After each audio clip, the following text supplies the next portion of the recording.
Hello, everybody, and welcome to another Top 10 edition of Magic Mics, proudly sponsored by our Patreon supporters and CoolStuffInc.com, where you can find cool stuff in stock every day. And check out our co-sponsor, CardHoarder.com, offering the best inventory prices and delivery of cards for Magic Online. Check out our Altar Sleeve. Support the show by using the code MAGICMICS at checkout for 5% off anything in the store. I'm Evan Irwin, and we get started each week by saying hello to my two co-hosts, MTG Nerd Girl. Hey, guys. Welcome back. Ruben Bressler. What's going on? Everything is lovely. Well, not everything, but enough is lovely. Everything in Double Masters. That's lovely. Right. Everything in Double Masters is lovely. There's a lot of excitement points in this set, as we've discussed. A lot of excitement points. And that's pretty exciting. That said, we also begin with our choice of the top comment from last week in a segment we call Honorable Mention, where Ruben will tell us who is the most eloquent in letting us know what card we did not choose as one of our retro top 10 World Weight cards. Ruben? There were some interesting comments on this one on the YouTube in particular, but I ended up going with The Masked Hero, who writes, I often find that if a card does not make one of the top 10 lists, it probably means that it's just a pet card of mine, but I'm a little let down that neither Halimar Depths or Treasure Hunt made the list. Both are admittedly forgettable now, but they were mainstays of my standard decks before going on to appear in Commander decks for the next 5 to 10 years. So which one do you want to choose of those two cards? Let's do Treasure Hunt, because that card led to one of the stupidest decks I've ever heard of. That card was a nice one, and also had a textless play rewards promo. For a blue and a generic mana, it was a common from Worldwake. It's a sorcery that says reveal cards from the top of your library until you reveal a non-land card, and put all cards revealed this way into your hand. And what happens when you have very few non-land cards is you pay 2 mana and draw 1,000,000 cards. Yeah. And it's adorable. Yeah, basically the deck was 4 Treasure Hunts, 1 Thassa's Oracle, I think. Was it? And then that was the was deck. Seismic like, Assault that in was... there somewhere? Am I wrong on this? What was that? Was Seismic Assault in there somewhere? Oh, sure. Seismic Assault could be in there. Right, because you discard all the lands you draw, and that was like the only 2 or 3 cards in the whole deck, and it was just a hot mess. Yeah. I like comments like these because I actually didn't get to play Standard during this time. This was during one of my spans of a break. I did take like a 2-ish year break around this period. I didn't get to play in that Standard format. And by the time I came back, that was when I really got heavily into limited. So getting to hear what cards were really good and what decks were being used during those times is always interesting to me. Nice. And because why not? Halimar Depths is a common land from the set that enters the battlefield tapped. When it enters the battlefield, you look at the top 3 cards of your library, you put them back in any order, and it taps to add a blue mana. And so this card was pretty neat. I mean, for the fact that we'd never really had spell lands at this point, this was kind of shocking at the time. It's like, I get this ability for free? It's like, well, yeah. I mean, you kind of skip your whole land drop there for a turn, but yeah. Cool land. I like it. Well, congratulations to the Masked Hero, rather. Please contact us on social media for your prize, ideally Twitter DMs at MagicMicsCast. Thanks again to CoolStuffInc.com for sponsoring this giveaway. And stay tuned for our top 10 list this week, and maybe you can win next week's free gift certificate, because it is time to talk about Double Masters. This set is expensive. Currently, as of this recording, one of every card in it would cost you a little under $6,000. So that's one of every variant and one of every extended and all that good stuff. And I think one of every variant. I thought you were just talking like a regular version. I was like, what? No, that's one of all the different versions. Yes. Right. I see. But yeah, I think that you had mentioned that the average was around 4,000 for a set at one point. So 6,000, that's 1.5 times as big or as exciting as the average set. And so price, this is definitely well outside of this is an outlier. Well, it's very, it's about to release. So these are, we're at prime hype. What are these cards going to actually do in the real world? These prices will cool down as there's a race to the bottom. But no doubt about it, it's a sweet set that has an absolute crap ton of money in it. Now, I was blessed by only having 2 hires. You guys were blessed by having nothing at all. No sames. That's right. No hires, no sames. I mean, the set is exciting enough. In lowercase e, not our exciting code word. Right, it's actually just a cool set too. Like, also, cool I think that one of the things that probably contributed to it, like me and Evan are usually on top of each other because we tend to put this was really good, this was, relevant. And then Ruben just has a tendency to like talk about CMC for like the number order. Right. That's or something. True. Yeah, I go crazy with my. But this time I also did something a little bit different. I focused on cards because this is such a relevant set to the history of Magic. I focused on cards that I had strong memories of, or cards that I really liked when they were printed. So I kind of avoided all the like hot ticket items. Well, speaking of hot ticket items, for my number 10, get us started here. This is a hot ticket item. This is also a card that, you know, at least back in the day was fine. It wasn't seen as very powerful. Its original printing, I had an absolute playset of because it was, you know, as was the style at the time. And I really absolutely loved it. And when I came back to Magic, in my day, you needed 4 of a card. Now with Commander, you just need these one. These kids and their commanders. Sorry. It's okay. They used to print this card sort of, I would argue, a lot. And then all of a sudden they just stopped printing it at 8th edition and they didn't print it again. And they made it the sort of the cover image of Modern Masters. And finally, again, we have a City of Brass and it is awesome. And the Arabian Nights version's $560. That's crazy. I just want you to know that I had so many of them and it hurts my soul now. But regardless, this land is fantastic. It's very simple. It's a rare land that says whenever it becomes tapped, it deals 1 damage to you and it taps to add 1 mana of any color. So yeah, City of Brass. It's a very iconic card. They had a Judge promo playmat of it, I think, the year that came out as well. So it's just a very iconic card that people really like the art of. The Junior Super Series is $450. Oh my God. Yeah, City of Brass is an icon. No doubt about it. Now we are probably never going to get City of Brass again. They don't print them like this. Instead, we get Mana Confluence. Yep. Probably for the best. There were weird tricks that you could do with like winning with the damage that City of Brass would do to you on the stack kind of deal. City of Brass was a mainstay of the 5-color green decks that were popular in the original standard environment, in Type 2, when like Mirage was in standard. When I was playing Urnham Djinns. When people were playing Urnham Djinns. That's right. People played City of Brass, Birds of Paradise, and then whatever else they could fit in their deck. Sure. Really. Like, honestly, go nuts. City of Brass is an iconic card. Also, because as you mentioned, big in antiquities, the City of Brass is a location in the elemental plane of fire. In Dungeons and Dragons lore, and is featured in, I believe, in the 100 or in the 1001 Tales of Scheherazade as a location, but it's a storied location across many different genres. All right, let's move on to number 10 for Nerd Girl. What you got? So, like I said, I kind of put things on my list for varied reasons. As I was scrolling through the list, I was like, ooh, and not necessarily because of money or because it was a competitive card. And this is definitely one of those weird things in that I love this card. I have fond memories of drafting this in the first Modern Masters, and it took me to top 32 for the first Modern Masters Grand Prix in Vegas. So we're going to talk about Flicker Wisp. Ooh.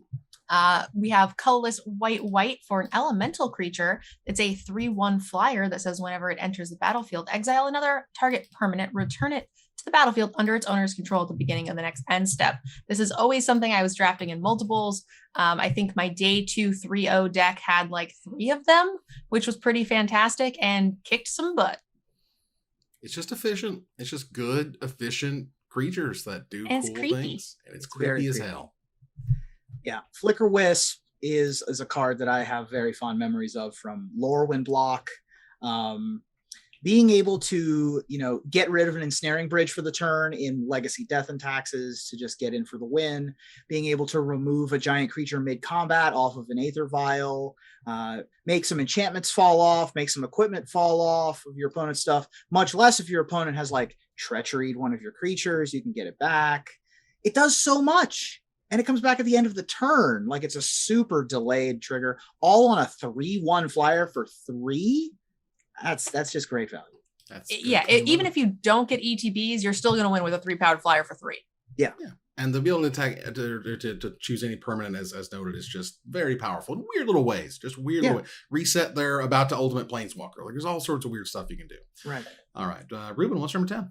My number 10 is a card that I have had some recent experience with, but I don't know how many people have had recent experience with, because it has only ever been printed once in Commander 2016 and has been slowly creeping up in price until finally we got a reprint of Conqueror's Flail here in Double Masters. Conqueror's Flail is a 2-mana equipment that equips for 2 mana that has 2 abilities.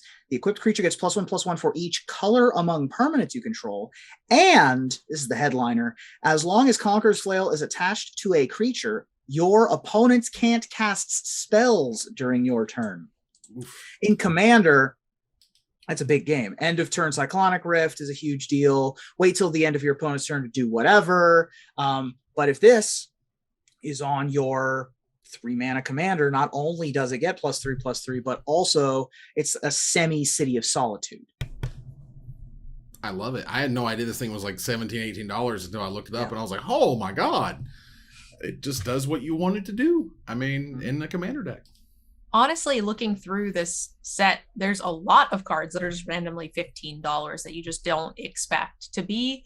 But yeah, there's a lot of hits, and this is certainly one of them. Very nice. Yeah, I love it. And I love finding cards like that, because at this point, there's just so much product coming out. And I mean, God, I was trying to read through the Alchemy Baldur's Gate, and like it was actively tiring. Like every card having 5 different versions just destroys my soul right now. And yeah, I'm just like, damn, just finding a new card and being like, oh, that's cool. I had no idea that existed. Let's move on here to number 9. Nerd Girl, what's your number 9?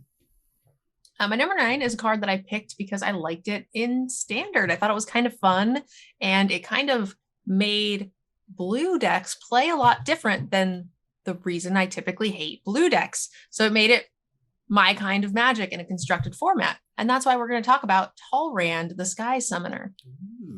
This is a 4-mana, 2 colors, blue for a merfolk wizard that says whenever you cast an instant or sorcery, create a 2/2 blue drake with flying. It itself is a 2/2. So this was pretty relevant in Standard. It was really fun in Limited. It's a good build around card and kind of a neat win condition for blue decks that keeps it a little less controlly and a little more tempo, which I really enjoy. I just wish Wizards would like stop reprinting it. They've printed this thing like a million times. Like, just chill out. It's fine. Some delays between them would be nice, but the card itself is dope, and it makes you play. You're right. It makes the blue decks play super differently. Mm-hmm. It's like you played this alongside like Young Pyromancer. You played this alongside. There were a couple of. I mean, it's a Monastery Mentor style creature, but 2/2 flyers are no joke, man. And in Legacy, in particular, when you've got a million free counter spells, Talrand was kind of just game, regardless of if it survived, because you would just play it, and then even if they managed to kill it, you got 2 or 3 drakes out of it. Well, the sweetest version available is the Time Spiral Remastered version. The old frame foil is almost $18. So, wow. Otherwise, it's like 10 cents anywhere, but it's fine. You need the nice version. Well, maybe the new. I mean, I assume there are 3 versions of Talrand in Double Masters. I think there's just 2. Okay. There's the gilded foil and the regular version. Got it. No extended border. No extended art for this guy. But Ruben, what's number 9? My number 9, I believe, does have an extended art. Let's say it does. And so there are. Well, I'm looking at them, and there are 3 arts for this card. So I'm going to hope that one of them is. This one's extended border, and it has a different art. So let's use that art. This is the Martina Pilsarova art for a card that has only 1 printing, and that printing was in Jumpstart. So let's say that this card actually has no printings, because it's hard to get Jumpstart product, and this card is beloved partially because of its ability and partially because it is a legendary unicorn, which is Emil the Blessed. Yeah. Emil the Blessed is 2 generic white for a 4/4 legendary creature unicorn with 2 abilities. You can pay 3 generic and exile another target creature you control, then return it to the battlefield under its owner's control. So it's a 3-mana blink kind of effect. And whenever another creature enters the battlefield under your control, you may pay either a green or a white mana. If you do, put a +1/+1 counter on it. If it's a unicorn, put 2 +1/+1 counters on it. blinking is great. I love blinking, and getting a bonus for blinking, even better. Yeah. Unicorn Tribal is a sweet deck. I definitely have some friends who are super into unicorns when it comes to Magic, so I'm glad to see this getting a reprint. And yeah, I like value ETB triggers, and getting to blink them is always fantastic. Yeah, this is one of those cards that, like, it's kind of your mid-grade to lower mid-grade, mythic for the set, but that's okay. I like having cool, interesting versions of mythics that you could argue are more expensive than they should be. Sure. Because they just showed up at Jumpstart. There's just not enough copies of Amiel around is the other thing. I'm not sure I've seen a copy in real life. So getting it in a booster pack for the first time, I'm not counting Jumpstart as a booster pack. This is the first time this card has been available in a booster pack. Well, there you go. All right. So for my version, or my next pick here, it is a definitive version of a card. I think this version is absolutely incredible. This is in line with a secret lair that they had released, not of this card, but of sort of the cards of this ilk and what it's depicting. And it's really fantastic the way it's sort of showing Phyrexians and how that can look, and like the wings of the moth and how the Phyrexian symbol on them is incredible on Pithing Needle by Ron Spencer. Also, Ron Spencer, right, back on Magic cards, is awesome. I love all the old school artists that showed back up for this set is fantastic. Pithing Needle did originally show up in Savers of Kamigawa, back again for this version. 1 generic mana for a rare artifact. As it enters the battlefield, you choose a card name. Activated abilities of sources with the chosen name can't be activated unless they're mana abilities. And it's cool in some ways that I had the experience of living through Affinity and feeling the absolute gut punch that was Pithing Needle showing up in Saviors of Kamigawa when we could have desperately used it in any of the previous 2 sets. Desperately. Yeah. Pithing Needle is, that ability is kind of necessary in a standard. You need to have that ability on a card every 2 years. Sorcerer's Spyglass, Phyrexian Revoker, some sort of stopgap solution. And Pithing Needle is the cleanest and the original. Just so I'm double check, I'm looking at the right art. It's the Pithing Needle with like a butterfly, and they're stabbing it. Mm-hmm. Yeah, okay, cool. Kind of calls back to the Ink Moth Nexus from the Tattoo Secret Lair. Yes, and I have that back here above my head somewhere. It's one of those boxes because I thought it was super cool, and that just the Ink Moth Nexus is like $40+ now, so that's awesome. And I love this aesthetic. I think it's fantastic. Yeah, it's really pretty. I like all the purple colors, and I really, really like the usually they call them the eyes on the wings, butterfly eyes, because that's what distracts the predators. So the eye being the Phyrexian symbol is top notch. Chef's kiss. All right, let's move on here to number 8. Nerd Girl, what's number 8? My number 8 was a card that needed to be on my list. I actually I thought for sure this would be 100% a higher. I did not think I would be the one introducing this card, but I put it low on my list because I was not excited about it personally, but I knew a lot of people were. I knew it needed to be reprinted, and that's going to be the Dockside Extortionist. 2 mana for a Goblin Pirate 1/2 that says when it enters the battlefield, create X treasure tokens, where X is the number of artifact and enchantments your opponents control. I actually recently realized I owned one of these because I was cleaning my closet and I found a random deck box, and I was like, what the heck's in this? And it was one of the pre-cons. And I was like, I have no idea where I got this. And I think what happened is someone had handed it to me to play test the commander decks. I think I might have been Prof.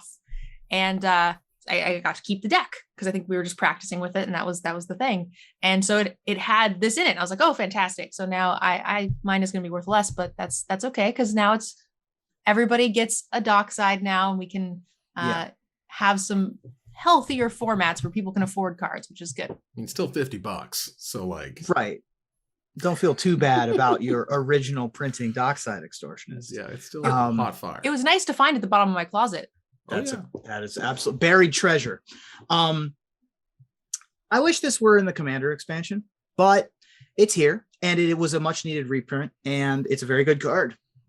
This is just like, this and Smothering Tithe should have been Been in the Commander set. It just should have. It's ridiculous. But, and of course, the Extended Art foil is, I believe, the most expensive card in the set. At least so far, it's like $175.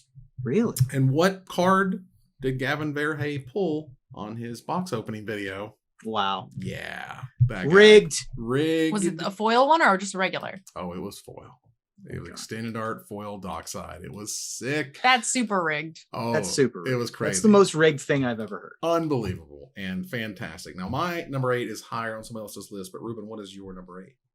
My number 8 is another Commander classic, although I'm not upset about it being a Double Masters. This is an iconic card from an iconic place and time in Magic.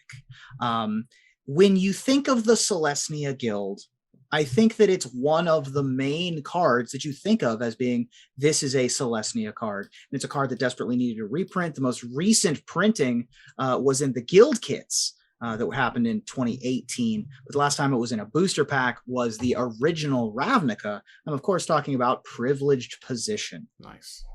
Privileged Position is 2 generic and 3 Selesnya mana, which can be paid with either green or white. And it's a very simple effect. Other permanents you control have hexproof. I was not prepared for this card to be as expensive as it was. This just like blew my mind. This card was bad back in the day. No one played it. No one wanted it. No one looked for it. No one asked for it. And it just like all out of nowhere, like, that's a $20 rare? What? Yeah. Well, when you sort of dirtle around for 5 turns and can play a Privileged Position and then no one can touch your stuff. I mean, I think the card Asceticism, very similarly, which says your creatures have hexproof, is equally ridiculous. So this effect is something that people want. Boo, hexproof. I don't want it. Ah, it sucks. And the Donato Giancola version is just like, oof, that's hot fire. Let's move here to number 7, because again, my 8 is higher. Aaron Grohl, what's number 7? I have a number 7, and that's because this is a card I like. This is the type of Magic I like to play. If I'm going to shuffle up a 60-card deck, which I don't do terribly often outside of tournaments and things, I want to play this kind of Magic, and I want this kind of Magic to be good, and we don't get it often enough. So let's talk about Monastery Mentor. Ooh. 2 generic and a white for a human monk with prowess. And then it says, whenever you cast a non-creature spell, put a 1/1 white monk creature token with prowess onto the battlefield, and it's a 2/2 for 3 mana. Yay! White weenie! I like it. I mean, restricted in vintage is how good this card is, because you go turn 1 Lotus, play this, and then play a couple Moxen, and then you just have an army. Didn't really come through in the younger the format, the worse this card is, because unless you're playing with free spells, it's not broken and busted. However, if you're playing with free spells, this card's both broken and busted. Or if you're playing with like brainstorms and ops and things of that nature, where you're able to. Yeah, it was a finisher option in like Legacy Miracles as well. Right, exactly. So the fact this has held on to its value after being restricted in vintage, like, to me, says this thing is way more playable in casual formats than I expected it to be. Probably lots of cool combos and things you can do with making all these tokens and whatnot. And so yeah, I'll take a $14+ rare in my mythic slot. Let's go. Okay, it is a mythic still. All right. I thought they might have downgraded it to. They downshifted a few, but that was not one of them. Yeah, my first token for Magic Mics was a 1/1 prowess monk. So sounds about nice. Right. Yeah. Ruben, what's number 7? My number 7 is, when I think of the Commander format, I think of this card. So this is another card that is a little surprising to be in Double Masters, but it's also like such an iconic image. I mean, I'm perfectly fine with it getting a reprint. The last time that it was in a booster pack was in Conspiracy, and it's only ever been printed once previous to that, when it appeared in 5th Dawn, and that's going to be Vidalcan Orrery. Vidalcan Orrery is 4 generic mana for an artifact. It says you may cast spells as though they had flash. Just nice. Yeah, or Orrery, is that's how you say that? Orrery, yes. Orrery, wow. Orrery is it's like a bunch of globes that are attached to sticks, and like is a clockwork device, like in that one Tomb Raider movie. I know exactly what you're talking about. That's just how they say it, or what it's called right there. Yet another card, like back in the day. No one wanted this card. No one liked this card. No one asked for this card. No one wanted to play this card. This card was complete trash at the time because all we cared about was competitive. And this card is not competitive. But what it is incredibly casual in an awesome way. You know, it blows my mind how many times I've sold my Magic cards, including, 1,000 count boxes of bulk rares. Like, I cannot tell you the amount of like cyclonic rifts got 50 cented just because it's crazy how many of these things really tend to blow up when you bring casual Magic into the spotlight. Yeah, it's a lot. I believe this might be my only one from this particular artist in terms of the call out for my number 7. This was a card that I distinctly remember walking through the streets of, where is that town of the what's it, Vancouver? No, it's not Vancouver. What's Victoria? Victoria, thank you. The streets of Victoria with yourself, Ruben. We're there, and I said, this card should not be $5. Why is this mythic $5? I'm telling you, Alinda the Dusk Rose is going to be worth money. It does way too much for $5. This became a $20 card and basically stayed there until its reprint right here. But I definitely want to call out Richard Kane Ferguson. Coming back to Magic is so awesome. He has some other options here that are fantastic. But Alinda the Dusk Rose is a beautiful image, and I just can't get enough of it. This card is fantastic. It's a black, a white, 2 generic mana for a 1/1 legendary vampire knight. It has lifelink, and whenever another creature dies, you put a +1/+1 counter on it. And whenever she dies, you create X 1/1 white vampire creature tokens with lifelink, where X is her power. Just like that. White vampires with lifelink are the best vampires. Love those. And Richard Kane Ferguson is, there are several artists that are you look at their art and you don't even need to look who the artist is. Right. And somehow, even knowing that it's Richard Kane Ferguson, he's improved. From, I look back on, I think most of us are oh, Dakon Blackblade. That's the Pillage. Richard Kane Ferguson. Yeah, Pillage. Right. But he's also evolved as an artist, and you can definitely, a lot of his art you look at it and it's this is too much, but you look at this and it's a lot, but it's not too much. And that's what I really appreciate about how he's grown and entered a new phase where it's yes, has this noisy, chaotic style, but it all kind of meshes and hangs together. The art in the set is very well done. Yeah, Richard Kane Ferguson just absolutely crushes it. And we'll speak more about that here in a moment. Let's go ahead and move on here to number 6. While we're talking about our number 6, I'll just go ahead and bring up mine. This is a reprint, but it is a hell of a reprint, and one that doesn't necessarily get a ton of press. A lot of people are sort of talking about this card and being reprinted, but what I do want to talk about is the extended art version, which is just absolutely incredible. It also brings back an old school name to Magic. Of course, the old school artist, as we're talking about, is awesome. Have you seen the extended art for Wall of Omens? It is absolutely brilliant.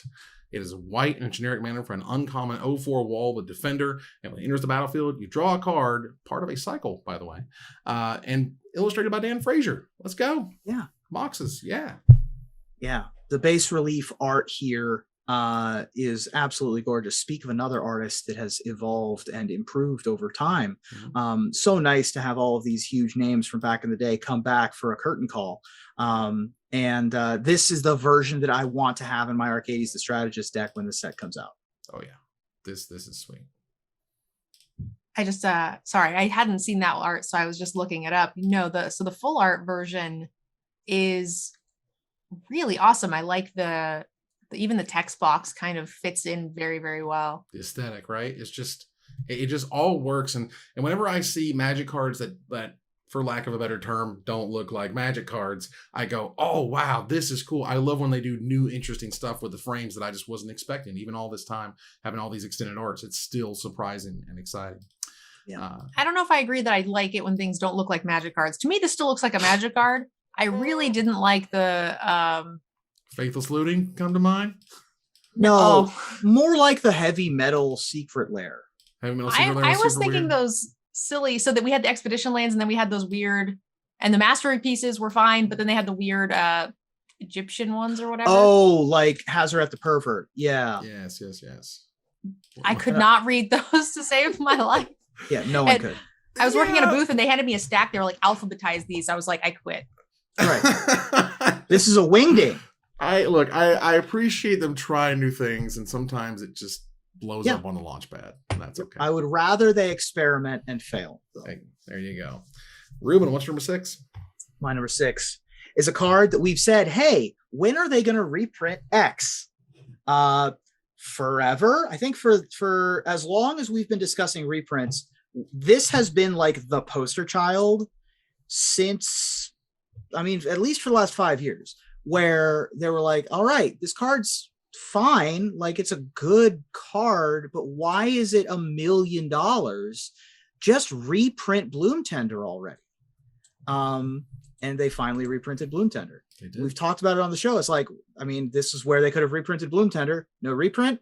Okay. And then we said that 6 times, and they finally put it in Double Masters. Bloom Tender is a generic into green from Eventide. The only other times that it's been printed were in a mystery booster and a secret lair.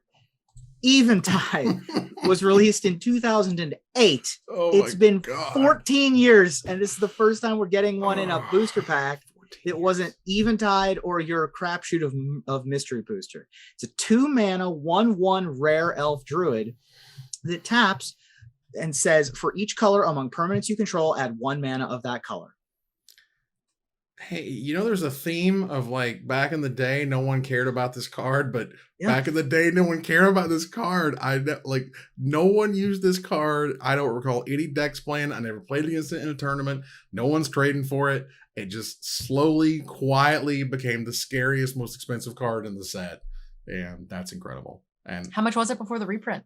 Oh, goodness. It was like 50 or 60. It was pushing. Holy smokes. Yeah, easily 40, 50 plus. And the secret layer helped a little tiny bit, but, you know, it's a secret layer. So, and I bought that secret layer because Bloom Tender was in it. Because of Bloom Tender. Yeah, because it's fantastic. I mean, it's a good card. It gets, like, if you go turn 1 Savannah Lions and you play a turn 2 Bloom Tender, that gets you 5 mana on turn 3. And that's good, but that's not $60.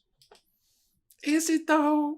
I mean, if it hasn't been reprinted in 14 years, I mean, cards are hard to come by, you know, especially when they were, like you said, not played at the time. They get bulked out. So what ends up happening, I think, is that, you know, we bulk out all of our stuff. So a store ends up with a big pile of them sitting in their boxes. And then over time, they start to become money. And then the store goes back and looks at them. And they ended up with most of them in bulk. Looking at my list, my entire list is described by what you just said. Like, this card's not good. We'll put it in a box. And then 10 years later, you take it out of the box and you say, this has never been reprinted, and it's $100 million. I found while I was moving to Knoxville, hey, Knoxville reference.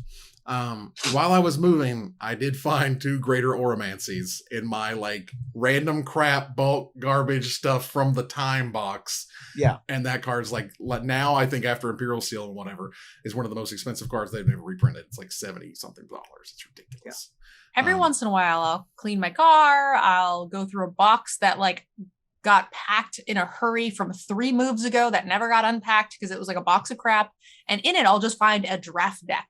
And then every once in a while, that draft deck will have a piece of gold, and it's fantastic. Oh, yeah. You're like, oh, GP promo. You're like, where did that come from? Oops, just got it in this random thing. Like, it's awesome when you find that stuff. Nerd Girl, what's number 6? All right. So my number 6 is one of the only cards that I put on my list as a newish card that I found interesting. And I was just kind of shocked. I really liked the art of the card. I thought one of the mechanics on the card was really, really interesting. So let's talk about Aminatu, the Flesh Shifter. Half of it's covered up on my screen, so I can't tell what the last half of that word says. Shifter? Fate Shifter. Fate Shifter. Thank you very much. I have it pulled up in Google. So we have a Plains Island and a swamp. Sorry, I need a better image here. So we have Obscura is the new term at present for Obscura mana for a legendary planeswalker that comes into play with 3 loyalty. For +1, you can draw a card, then put a card from your hand on top of your library, a little mini brainstorm effect here. For -1, you can exile another target permanent you own and return it to the battlefield under your control. And then for -6, you can choose a left or right, and then each player gains control of all non-land permanents other than this planeswalker from that direction. So that is part of the reason I picked this, that and the butterflies and the creepy child. But I thought that was really a cool mechanic. We've seen some trade things before, but not so much so where it affected the entire board that way. And it really could shift things up. But what if the player with the best stuff isn't like catty corner to you? So then you can kind of politics which way that goes. And that's kind of neat. But yeah, I thought it was just a really cool card and very, very interesting art. Yeah. Oh, Seb crushes it as usual. And absolutely gorgeous. Unfortunately, we don't really talk as much about Seb anymore for a variety of reasons. And so I was surprised that we got the same art. Also because the lore of Animatu is that they're like a 9-year-old child. We don't get many planeswalkers that appear to be of African descent. And so I thought that this would be another opportunity for an artist from Magic lore past to sort of update the situation. The other line of text on this card, of course, is that Animatu could be your commander, which is a huge deal. Having a planeswalker as your commander, especially a 3-mana planeswalker as your commander. Blink appears to be a very common theme in blue-white, either splashing black or green. And so this would be an excellent card to pick up in your draft. Yeah, this card's sweet. I mean, that ultimate is just so wild. Like, that's just absolute chaos. I mean, I don't know how else to say it. The card would be absolutely crazy. But very, very cool. I like that card a lot. And it's one of those sort of low end, mythics. But I think what I've also seen here is that, the $3 or $4 mythics, the etched version is still like $20. So, even if they're a little low end, there's still some high in there somewhere. Let's move on here to number 5. Nerd Girl, what's number 5? All right. I do indeed have a number 5. This one, we're going back to just, the last one was actually a card I found very interesting and unique. This one is back to being pet cards. This is like my pet modern deck, which was never top tier competitive, but it was still my favorite. It takes a lot for me to want to shuffle up a modern deck. And this, with the other pieces of the deck, definitely made me want to do that. And that's Gravecrawler. Nice. Gravecrawler is 1 black for a zombie, 2/1. It says Gravecrawler can't block, and then you may cast Gravecrawler from your graveyard as long as you control another zombie. So this plus Vengevine is like one of my favorite modern decks, and I love to shuffle that up. Yeah, being able to cast from the graveyard is so important, and I love it. And this card was sweet. And I don't know if they sort of learned a lesson not to let you cast things from your graveyard, but it definitely felt like after Gravecrawler, they didn't really give you that ability much anymore. You could pay mana to do things, activated abilities, and discard to do whatever, but you don't really get to cast stuff for just 1 mana out of your graveyard that often.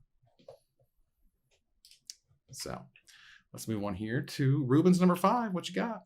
My number 5 is a card that I can tell you a phrase that if a card has this phrase on it, it will make the card 10 times as expensive as every other card of its rarity that has ever been printed. And that phrase is, a deck can have any number of. Only 5 cards in the history of Magic have that phrase on them. Dragon's Approach, Persistent Petitioners, Rat Colony, Relentless Rats, and Shadowborn Apostle, which is, of course, reprinted here in Double Masters. Every single one of them is a common, except and Relentless Rats was originally an uncommon. And the cheapest among them is Dragon's Approach, which is the most recently printed one, but it's still $150 for a common from Strixhaven. just because it has that phrase, because you can have any number in your deck, and that includes commander. And one of the best ways to abuse having all of those cards that all have the same name is a card that hasn't been reprinted since Cold Snap, ladies and gentlemen, in 2006. And that's going to be Thrumming Stone. Thrumming Stone is 5 generic mana for a legendary artifact, and it says spells you cast have Ripple 4. So whenever you cast a spell, you can reveal the top 4 cards of your library. You may cast spells with the same name as that spell from among the revealed cards without paying their mana costs. Put the rest on the bottom of your library. Ripple keeps going. So you cast the next one and cast the next one and cast the next one. Get lucky, you cast not your whole deck, but a lot of your deck. Ripple was a very bad ability in Cold Snap that was on 4 commons and Thrumming Stone. It was broken. It was broken. It was really bad and limited. It was just broken, and it was sad. And as you had mentioned, the number of people who wanted this stupid card at the pre-release was 0. Was actual, what is this trash? I can't believe you hope to open it and you're sealed with like 2 or 3 copies of some Ripple creature. Like, they did this weird thing where they what was it? It was like GP Kansas City, where they did a Cold Snap draft top 8, but it was like cons or something sealed. I can't remember exactly what it was. I forget. It was some weird sealed format, but the top 8 was Cold Snap draft, like out of nowhere. How many Ripple creatures you got determined how good your deck was. Surging Sentinels, I think, was the only creature that had Surge. The rest of them were like deal 2 damage or target player discards a card. It was not good. It was awful. And the whole bit was just bad. That said, I do like these sorts of little recurring spells where you get to do a lot of things over and over and over again, where it still doesn't seem it's busted in the right deck, but it is cute build around, and I do like that. Yeah, I mean, because this was, let's just say we're talking late 2000s, early 2010s. This is the part where we get it, that Commander's a big deal, blah, blah, blah. This card sucks in Commander. This card is actually not playable much less at all in Commander beyond those Shadowborn Apostle or whatever decks. So, again, it became weird and niche. It just got more and more expensive, and you just, you fell asleep, woke up, and it's $50. Like, that's crazy. Yeah. So onto a card that is very expensive and is not surprisingly that expensive. This is a card that came out somewhat recently, honestly. But I am just pleased as punch that they reprinted it in this one. I think it is an absolute worthy mythic. It's one of the top mythics of the set, which I think is exciting. This thing is on Arena, which is also great because I love playing with this card. This card is super duper sweet. This card is one of those cards that you understand that this thing is a mythic because it is just so brutally efficient. It just does so much for so little mana. For 3 mana, Seasoned Pyromancer does the work, y'all. It is 2 red and a generic mana for a 2/2. We're talking about a $23+ card, a 3 mana 2/2. All right. It's a mythic human shaman, but when it enters the battlefield, you discard 2 cards and then you draw 2 cards. Note, it doesn't require you to discard 2 cards. You just do that. However, for each non-land card you discard this way, you make a 1/1 red elemental creature token, and for 2 red, 3 generic mana, you exile it from your graveyard, create 2 1/1 red elemental creature tokens. It's good coming, it's good going, it's good in madness, it's good in discard, it's good in reanimator, it's good in everything. It's good in everything. It's great. Yeah, this card just does the most. It is good in every situation. If you want to cycle away some lands, great. All it is a faithless looting. If you want to put some stuff in to reanimate later, also good. Like this card of Lingering Souls here, that's Mardu Pyromancer. That's what the deck is. It's named after this card. I mean, Young Pyromancer is good, but it's named after Seasoned Pyromancer. Also, if you're Hellbent, you just draw 2 cards. Yeah. You just 2 mana or 3 mana 2/2, draw 2 cards. I was playing a lot of green-red shamans in Historic at one point, and you get a harmonic harmonic resonator or whatever that guy's called that doubles this up. Discard 2, draw 2, discard 2, draw 2. That's also good clean living off of a collected company. I love that. And oh, by the way, after your opponent wraths, at instant speed, you can make 2 1/1s. That's true. This card just does literally everything. Yeah, this set, it gives a lot of reach to red decks that tend to run out of steam. Half of the way through the game, you have this as your top end card. It does everything you want it to do. It's extremely flexible. Definitely a great tool to have. There you go. Let's move to number 4. Number 4, Nerd Girl. What you got? So my number 4 is a card that I'm glad is being reprinted, just because I'm starting to get a little bit more into Commander. And this, I tend to like to play a lot of white decks, and this is something that you have to have in basically every deck. And I was like, what the heck? It's so expensive. So now that it's being reprinted, I don't know, maybe I can actually get my hands on it. And so let's talk a little bit about Smothering Tithe.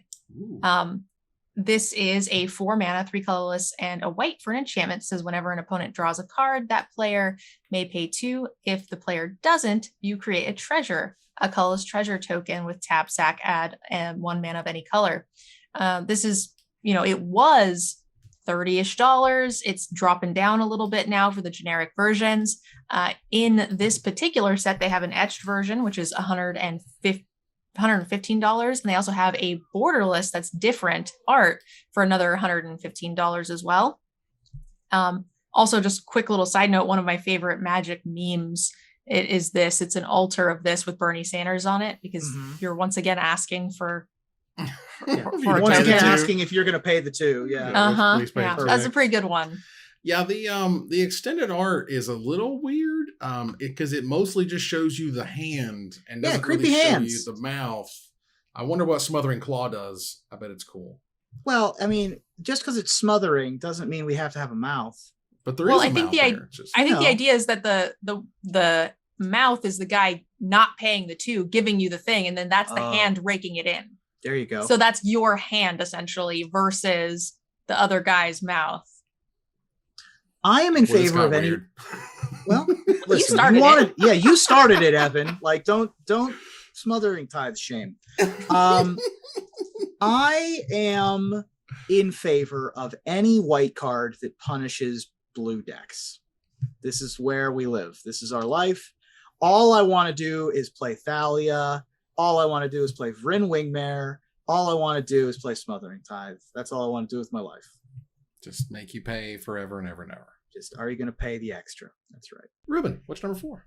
Hey, what's up? I do have a number 4. Do you remember 9th edition? Neither does anyone else. But it is notable for a couple of reasons. One of the reasons why is because it is the last time that this card has been printed. We're getting a lot of callbacks from Magic's historic artists on new art. This card does not feature new art, because why? Why would you improve on perfection? It also features art from one of Magic's artists who has moved on, has passed on at this point. And that, of course, is Tim Hildebrand, because the art on Weathered Wayfarer features the brothers Hildebrand, Greg, and Tim. And it's been since 2005 since we've had a Weathered Wayfarer, ladies and gentlemen. Goodness. 1 white mana gets you a white human nomad cleric, 1 mana. And then it has an activated ability of pay a white and tap, search your library for a land card, reveal it, and put it in your hand, then shuffle. Activate only if an opponent controls more lands than you. Yeah, casual $92 foil from 9th edition. Seems easy and good. This is also the buy a box promo for the set, as there's 2 buy a box promos for the set, and this is one of them in an alternate art, which is really cool. This card is just good, clean living. I love it. I think it's great. White needs access to some ramp, especially in casual Magic, because they don't have a lot. Yeah. And the fact this gets you a land, not a plains, not a plains card, a land. Anything you want. Go get your Caracas. Yeah. Do whatever, man. Just go nuts. Go find you what you need. That is awesome. All right, let's move on here to my number 4. This is another big money reprint. Big excitement points on this one. Very, very cool. Very exciting. And I tell you, the extended art version, which is the one that I'm referencing in particular, is just absolutely stunning. This thing is already going for $120, $180 if you get this thing in a foil, because my God, have you seen the Force of Negation? Have you seen it? It's just brilliant. It's coming from what? That's the Strixhaven Prismari kind of look vibe that's got going to it, and the flavor text of not even the most scathing critics, or none of the most seething critics can break her concentration. It's for 2 blue and a generic mana. It is a rare instant, and if it's not your turn, you may exile a blue card from your hand rather than pay this spell's mana cost. Counter target non-creature spell. If that spell is countered this way, you exile it instead of putting it into its owner's graveyard. Yeah, the vibes on this card are immaculate, particularly the Greg Hildebrand art that we have going on here. There you go. Another Hildebrand back to back. Let's go. Yeah, the art in general in this set, they seem to have done very well. I feel like when there was not new art, that was intentional. And when there is new art, it's fantastic.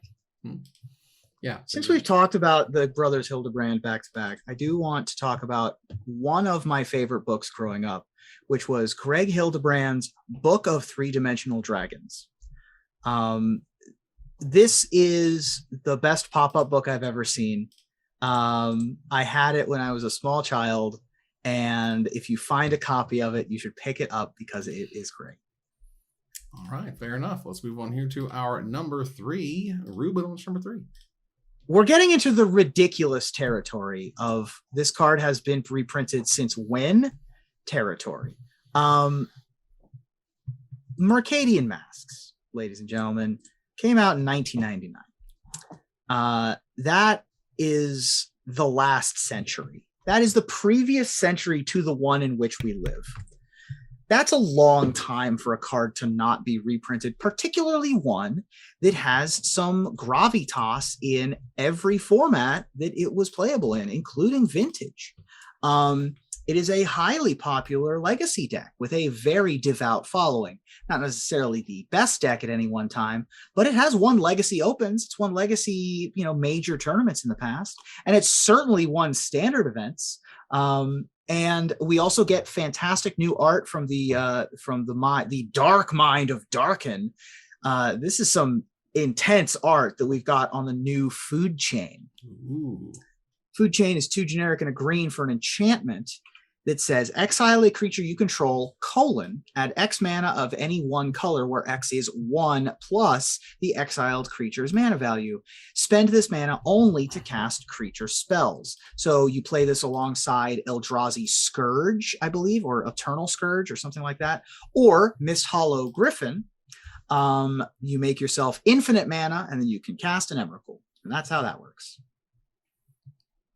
Yeah, that's just kind of how it goes. This is one of those cards that you were like, would you just reprint it already? Like, I know you put it on the list, but that doesn't really count. The list doesn't affect much. Like, it doesn't change much.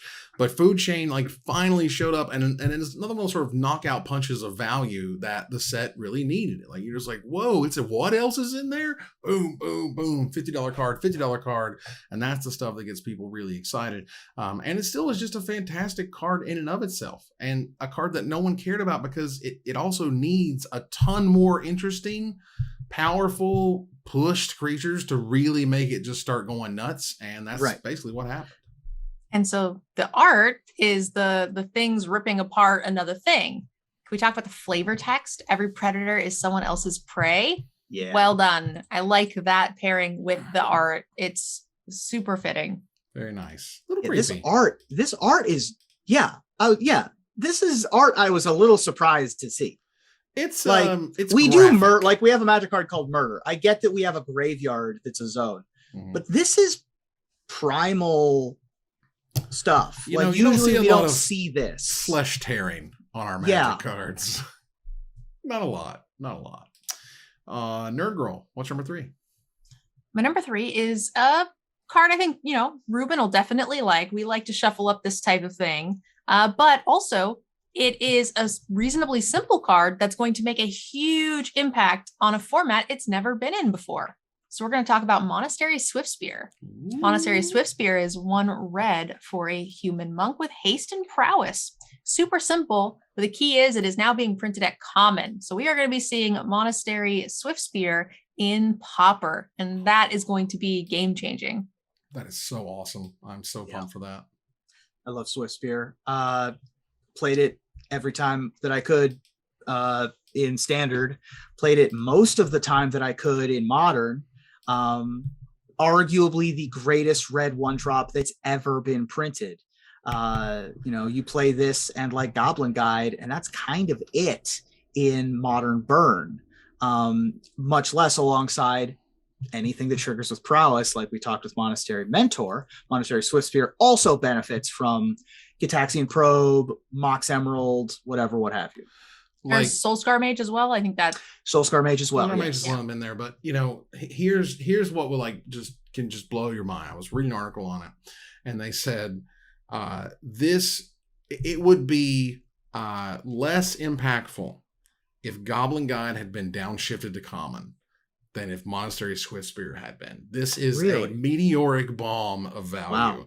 This card is absolutely crucial to these burn decks, having the reach they need, the scary starts, the scary mid games. Like, this card is just bananas, and to have an extended art version is fantastic. Did we read what the card did? Did I miss on that one? Monastery Mentor, or Swiftspear, I mean? Yes, we did. Okay, cool. It has 2 words. So it does. It has haste prowess. And it's quick. This guy, that's right. And the card is just like, the card is so sick. It's also a card that just kind of felt like creeped up on a lot of people. Like, it didn't seem to play like right out of the gate. Like, eventually it got there, but again, hindsight 2020, blah blah blah. Like, no one was like, this card is completely insane when it first showed up. It just kind of gradually got there. Let's move on here to my number 3. Number 3, again, extended art is where we want to be, because this is sick. This is a fantastic Magic card. I mean, it's been pushed down to about $30, but the fact that the original is still $50 and as an uncommon, and again, when you literally live through these eras and you just look back and you go, why didn't I just buy every damn Sensei's Divining Top when they were like $2 or whatever at the time, when no one cared and they thought they were cool, or free? I distinctly remember tops being thrown away after drafts. People didn't care. They thought it was some like weird, fiddly, like annoying little thing. Sensei's Divining Top did show up in Champions of Kamigawa, is a generic mana, now a rare. Back in the day, it was uncommon. It's an artifact that says 1 generic mana, look at the top 3 cards of your library, then put them back in any order, tap, draw a card, then put Sensei's Divining Top on top of its owner's library. You can play around with this. You can stack the triggers in a way that'll let you look at the 4th card and all this other silly stuff. But, at the end of the day, it's a good example of a card with a lot of good intentions. They thought this was going to be like a neat little toolboxy type thing and a little bit of card selection, blah, blah. And it slowed down tournaments so hard they banned it. That's why. It's part of why they did it, was because it literally made events last too long. Yeah, I almost put this on my list for this alternate art, but then I kind of decided I didn't want to have a card on the list just for art. But this is, I think, my favorite altar of the entire set. God, it's so good. I want to see a 3D printing of this art as like a deck box. I think that in terms of like things I'd like to see in real life, this is tops of the list. Yeah, Greg Staples. Haha. That's the top of his list. I didn't even. That's how you know he's a pro. It just comes that naturally. It flows out of him. Accidental humor, the best humor. Goodness gracious. All right. Well, that Neon Dynasty inspired artwork is amazing. Let's move on here to our number 2. That is my second higher, which is cool because I love this card. It's going to be super fantastic to talk about. So, Ruben, what's your number 2? My number 2 is the final card on my list where I'm like, this is a ridiculous gap between reprints. And I thought Mercadian Masks was a long time. Like, that's a long time. Freaking Legends came out in 1994, and I don't think that we've had many world enchantments printed since then, but this is a world enchantment. The way world enchantments work, ladies and gentlemen, is that only one can be in play at any given time. It's sort of like a Pokemon arena. If you play Pokemon, you can only have one in play at a time. Or I guess if only, like the old legend rule, only one legend could be in play of that type. Right. That's kind of how world enchantments work, except for the whole card type. And this might be the most powerful world enchantment. I mean, I've certainly seen a number of Halls of Gemstone and Land's Edges take over, but none quite have the gravitas and the history of Concordant Crossroads. Concordant Crossroads is a green mana world enchantment. It says all creatures have haste. Now mythic. Now $30. Yeah. This, gosh, guys. I guess Chronicles counts. Can I tell this was you reprinted in Chronicles. I mean, I'm talking like stacks of these things back in the day, and white bordered Chronicles. No one cared. I mean, they were the bulkiest of the bulky bulk garbage. No one cared at all. Like, it's freaky. This card in particular, because they kind of show back up because of Secret Lair, right? This one was like, oh my God, that card is worth what? Like, it originally happened back in the day from Blood Moon, because Blood Moon was just complete garbage back in the day in Chronicles. But this Chronicles, where I was like, gosh, you just don't know how many just stupid stacks of Concordant Crossroads we used for, drink coasters or whatever, because it was just trash back in the day. Oh, man. This one featuring new art from Elena Danner of Jeweled Lotus fame. Very nice. So some excellent new update on the art once again. And Mark Poole with the extended art. Unreal. That's true. All right, let's move on here to Nerd Girls number 2. What you got? Well, we already talked about the predecessor to this card. Kind of. But that's where like the namesake came from and got people really, really excited. But the original, the Young Pyromancer, right, is a near and dear card to my heart. This is a card that has taken me to many day twos and many caches of Grand Prix. Young Pyromancer, 2 mana, colorless, and a red for a human shaman. It is a 2/1. This is whenever you cast an instant or sorcery spell, you put a 1/1 red elemental creature token onto the battlefield. I definitely like 7-0 to GP with like 2 of these, 4 burn spells and 3 bounce spells. It's just an amazing card that can carry your entire deck. You don't need bombs. You just need 2 of these, and then you can call it a day. Yeah. Definitely lost the finals of a Legacy Open to a Young Pyromancer deck. Was not very happy about that. It turns all your brainstorms into 1/1s. It turns all your things into creatures that enter the battlefield with those effects. Cards. Force of Will makes a 1/1, which is just absolutely insane. This was my number 8. The new artwork by Steve Prescott is incredible. It's a kitty. There's a flame kitty that plays with a flame like ball of yarn. You can't, and there's another kitty on the other side. I mean, come on, y'all. This is kitty cats and powerful magic cards with sweet reprints. I absolutely love it, and I think it's great. And that's all. Now it's time to move to our number 1. Ruben, what's your number 1? I'm pretty sure it's my number 2. Yeah. So it's been a while since we've had a lot of these reprints, but I knew what my number 1 was going to be, because this one is specifically for the artist. And this artist hasn't done magic art since Unglued, not Unhinged, not Unsanctioned, not Unfinity, Unglued, ladies and gentlemen, and didn't do art. And then before that, I think they did a portal. They did a couple portal pieces. Cards, and then some Tempest, and that was like it's been a minute since we've had some art from Mr. Phil Foglio, and we finally got some on this beautiful extended border art for the new Chaos Warp. That is the coolest thing I've ever seen. Yeah. Chaos Warp, Commander All-Star, 2 generic and a red for an instant. The owner of target permanent shuffles it into their library, then reveals the top card of their library. If it's a permanent card, they put it onto the battlefield. Confused but undeterred, the butterflies charged into battle, which is the scene that we see here as this goblin turns into butterflies. I am desperately and madly in love. Yeah. The butterflies is a nice touch, and we're starting to see a lot more butterflies in magic art in general.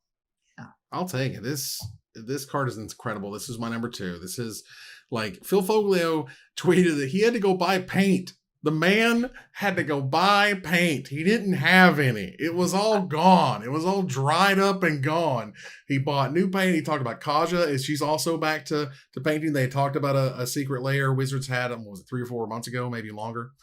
So they are working on one, clearly. And this is a all-star of a card. It's already almost $20, and there's a reason for that, and it's Foglio. I saw that tweet blow up. I thought it was very funny. Like you always hear about how artists are always, in love with the art and the doing. And so like the idea that like, yeah, I'm mostly retired, but like, I'm going to come back for this Magic thing and it's going to be sweet. I really liked that.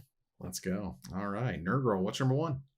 My number 1 is a pet card and you're all going to hate me for it. But like, I was a very small child and I made a deck and I bought cards for it. And I felt it was like the first time I bought cards. This card, in fairness, was not around at the time, but it became part of the deck over time as it came out. I was super stoked and put it in there and it's still there. I still have this pet deck. And so I was really excited about Glimpse the Unthinkable. Oh, this is a blue-black sorcery that says target player puts the top 10 cards of his or her library into their graveyard. My very first pet deck was Guilt, Feed, or Traumatized, and I felt so cool beating up people at the local card store when I was like, I don't know, 8 or something with that. And people were like, what the heck is this? I can't block this. And then I was like, nope. Yep. Got him. Mill is just a burn deck that targets your library instead of your life total. So this all makes sense to me. If you want to play burn where your opponent starts at 60, this is the deck for you.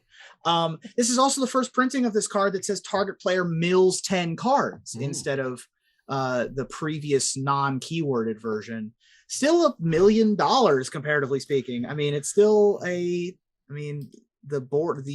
new Brandon Kitkowski version is going for $30. So absolutely, the gilded foil version of this to me, of all the cards, having gone through lived through all of this and the Rise of Commander and whatever, this was the card where I was like, it's worth what? This card is complete unplayable garbo. And they're like, it's $20. And I'm like, I don't believe you. And I looked it up and I was like, wow, the power of casual players drew this card out. That's why it's worth that money, because that's what they wanted to play.